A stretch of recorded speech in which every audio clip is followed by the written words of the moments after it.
Hello and welcome to PlayStation Grenade. May is upon us, which brings more video game releases. If you haven't already heard, the headline act of the month, The Last of Us Part 2, is delayed to give us time to fight off this real-world pandemic before venturing into another one with Joel and Ellie. Anyway, let's not focus on what we aren't getting our hands on. Let's look at 5 games available to buy in May 2020. Oh, and I've also found a free-to-play game to give us a little variation in lockdown. Let's do this! I'm starting with Minecraft Dungeons. We chatted about this last month, but now we have a release date, May 26th. Minecraft Dungeons removes the open world survival elements we all know and love and replaces that with a dungeon crawling hack and slash adventure.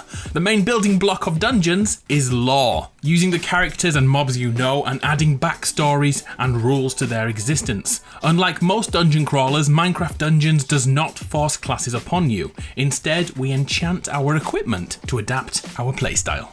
For example, your bow can be modded to ricochet between enemies, and your sword can wield ice, fire, and even Thor's lightning powers. Each time we level up, we grab yet another enchantment point, which keeps us upgrading and changing our weapons constantly.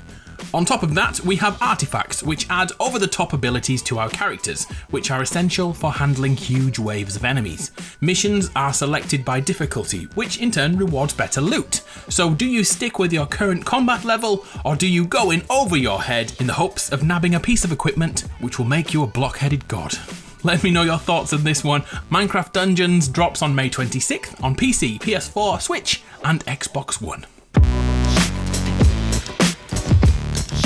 So here's the free game I found for this month, and it's actually out right now. This is Don't Even Think, a horror take on Battle Royale. I first showed you this last year as the devs tested it out in North American servers, and I'll be honest, it wasn't great back then. Well, now they believe the game is full release ready and is now available in Europe too.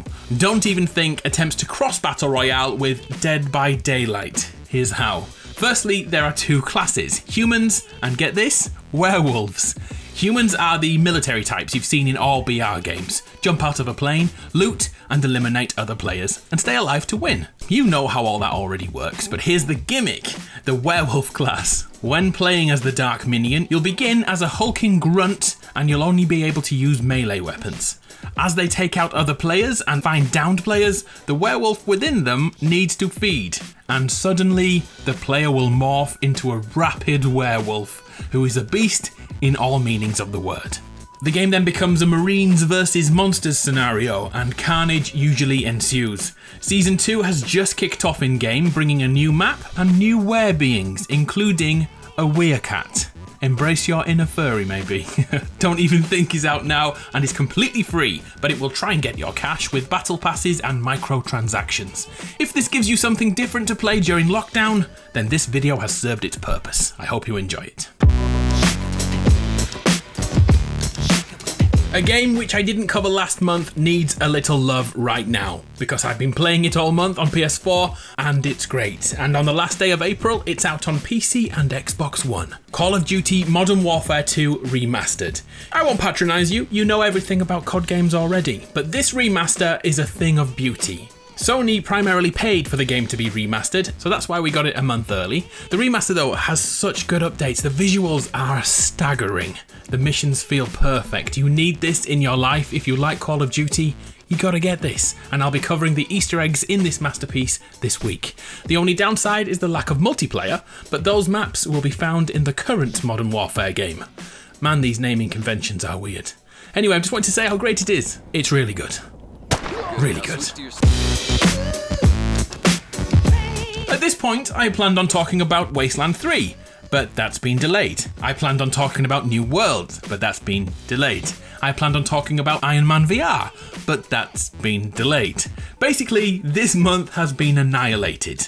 So let's focus on a few smaller games which don't get the limelight, like this one, Maneater. A game in which you play as a shark and terrorise everyone. And I mean everyone. Human beings, turtles, and even other sharks.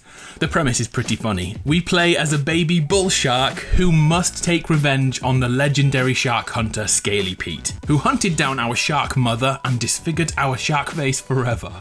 It's hitting you in the feels, isn't it? I know, I feel it too. With 7 regions to explore in an open world, and to keep things interesting, there's narration like it takes place in a documentary program. It's strange, but kinda cool. If this is your thing, look out for it from May 22nd on PS4, Xbox, PC, and it works on the Switch too. GG. Another noteworthy game this month is actually a remaster of Saints Row 3. Okay, some of you will be more impressed than others, but if you are old enough to remember that masterpiece of a game, this gives you a chance to revisit that with updated lighting and tweaks to everything in the game. The 3rd Street Saints have gone from street gang to celebrity, but now the Syndicate criminal family are ready to fight back. If you've never played a Saints Row game, think of it like GTA gone insane. This one is another one that drops on May 22nd on PS4 and Xbox One. So May isn't the shining beacon of video game brilliance we all thought it would be, but take solace in that all those delayed games will release in the future. Hopefully, one day. Anyway, the games on PS Plus this month are far better, but I can't talk about those just yet. I'm Adam from PlayStation Grenade, thanks for your time. Please think about doing the like and subscribe thing, it really helps, especially in lockdown. Thanks for your time, see ya!